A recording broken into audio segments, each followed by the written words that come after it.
নমস্কার বন্ধুরা, মিনিস কিচেনের নতুন আরেকটি পর্বে আপনাদের সবাইকে স্বাগত জানাই। আজকে আমি আপনাদের সাথে মাছের একটি দারুণ সুস্বাদু রেসিপি শেয়ার করছি। খুবই সামান্য উপকরণের সাহায্যে কিন্তু আপনারা এই রেসিপিটা চটজলদি বানিয়ে নিতে পারবেন, আর খেতেও হয় কিন্তু দারুণ টেস্টি, আর বাচ্চাদেরও কিন্তু অতি প্রিয় এই রেসিপিটা। তাহলে চলুন আর বেশি সময় নষ্ট না করে আজকের রেসিপিটা দেখে নেওয়া যাক। তো আমি এখানে নিয়ে নিয়েছি 4টে কাতলা মাছের টুকরো। আপনারা চাইলে রুই কিংবা আপনারা যে মাছটা খেতে পছন্দ করেন সেটা এখানে ব্যবহার করতে পারেন। তো ম্যারিনেশনের জন্য আমি এখানে প্রথমে দিয়ে দিলাম একটা অর্ধেক পাতিলেবুর রস। তারপর একে একে এবারে গুঁড়ো মশলাগুলো দেব। প্রথমে দিলাম 1 চা চামচ মতো লাল লঙ্কার গুঁড়ো, তারপরে দিয়ে দিলাম 1 চা চামচ মতো গোলমরিচ গুঁড়ো, 1/2 চা চামচ মতো হলুদ গুঁড়ো দিলাম। এরপরে দিলাম 1 চা চামচ মতো আদা বাটা, 1/2 চা চামচ মতো লঙ্কা বাটা এবং 1 চা চামচ মতো রসুন বাটা। এরপরে দিলাম স্বাদ মতো নুন, আর সবশেষে দিচ্ছি 1 টেবিল চামচ মতো টক দই। টক দইটা দিলে মাছটা একটা খুব সুন্দর সফটনেস চলে আসে। এবারে মাছের সাথে মশলাটাকে এখানে ভালো করে প্রথমে একটু মাখিয়ে নিচ্ছি। এরপর আমি এখানে একটু ব্যবহার করছি হিং, 1/2 চা চামচ মতো হিং দিয়ে দিলাম। তারপরে দিয়ে দিলাম 1 চা চামচ মতো গরম মশলা গুঁড়ো।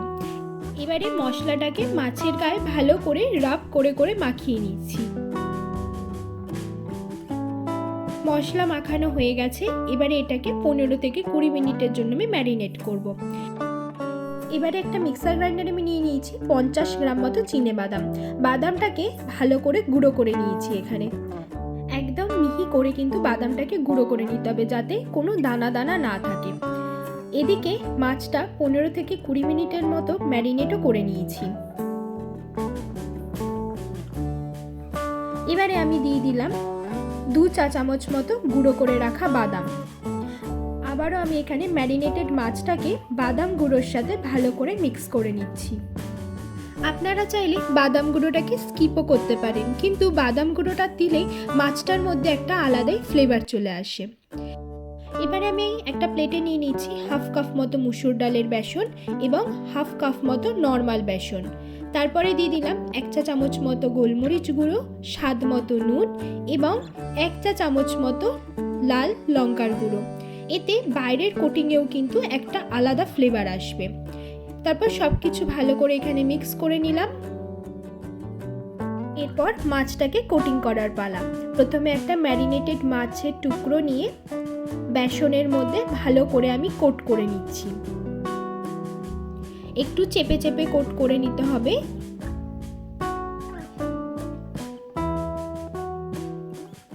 দেখুন মাছটা খুব ভালো করে কোট হয়ে গেছে। এবার আমি একটা প্লেটে এটাকে রেখে দিলাম। এইভাবে আমি মাছের পিসগুলোকে ভালো করে কোট করে নিয়েছি। এখানে একটা কড়াইতে আমি সর্ষের তেল গরম করে নিয়েছি। সর্ষের তেলটা গরম হয়ে গেলেই আমি এখানে মাছের পিসটা ছেড়ে দিলাম।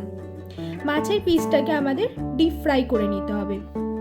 গ্যাসটাকে লো টু মিডিয়াম ফ্লেমে রেখে আমাদের মাছটাকে ভেজে নিতে হবে, কারণ হাই ফ্লেমে রাখলে ওপরের কোটিংটা তাড়াতাড়ি পুড়ে যাবে এবং ভিতরে মাছটাও কাঁচা থেকে যাবে।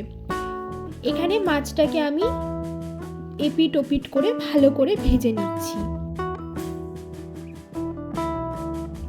দেখুন মাছের একটা পাশ কিন্তু খুব ভালো মতো ব্রাউন হয়ে গেছে। এইভাবেই উল্টে পাল্টে মাছটাকে ভালো করে ভেজে নিতে হবে।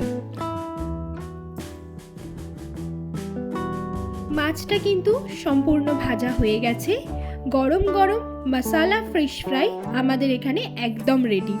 এবারে মাছটাকে আমরা সার্ভ করে দেবো।